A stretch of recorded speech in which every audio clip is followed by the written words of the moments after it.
ഇതാ വഴിയല്ലേ? ആത്തെന്തായിരുന്നു പരിപാടി? അമ്പലത്തിലൊരു വഴിപാടിന്റെ കാര്യം പറഞ്ഞു. വഴിപാടായിരുന്നല്ലോ, നല്ല കാര്യമായിട്ടായിരുന്നല്ലോ. തോന്നിയ ദിവസം പറയുന്നത്. തോന്നിയ ദിവസം കാണിച്ചിട്ട് ആ പാവം ജവാന്റെ ഫോട്ടോയില് മാലിട്ട് ചന്ദനത്തിലെത്തിക്കണോ അല്ലേ? പുരുഷേട്ടനെങ്ങാനും അറിഞ്ഞാ പിള്ളേച്ചന്റെ ഫോട്ടോയില് മാലിട്ട് ചന്ദനത്തിലെത്തിക്കേണ്ടി വരും. വീട്ടിൽ വെച്ച് ചതറിക്കും. നാട്ടുകാരെ വിളിച്ചു കൂട്ടിട്ട് മോൻ എന്ത് കിട്ടും? എനിക്കൊന്നും കിട്ടില്ല, പിള്ളേച്ചന് കിട്ടും. നല്ല അസല് പൊതുക്ക്, വലിയ നിലവിലുള്ള ആളല്ലേ, എല്ലാരും ഒന്ന് അറിയട്ടെ എന്ന്. നീ എന്റെ മാനം കളയരുത്. നിനക്ക് എന്ത് വേണേലും ഞാൻ തരാം. എന്ത് തരും? എന്ത് വേണം?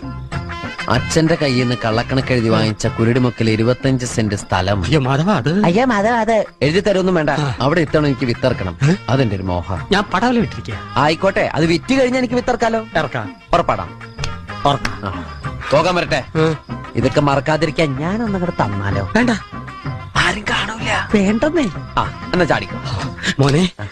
ഇന്ന് നീ അവിടെ കക്കാൻ കയറരുത്. ഇന്ന് അവിടുന്ന് എന്തെങ്കിലും പോയാൽ നാളെ അത് എന്റെ തലയിലാവും. ഓ, എന്നാ മറ്റന്നാളാവാം. അതിന്റെ പിറ്റേന്ന് എന്റെ തലയിലാവും. സ്ഥിരാണല്ലേ? ചാടിക്ക.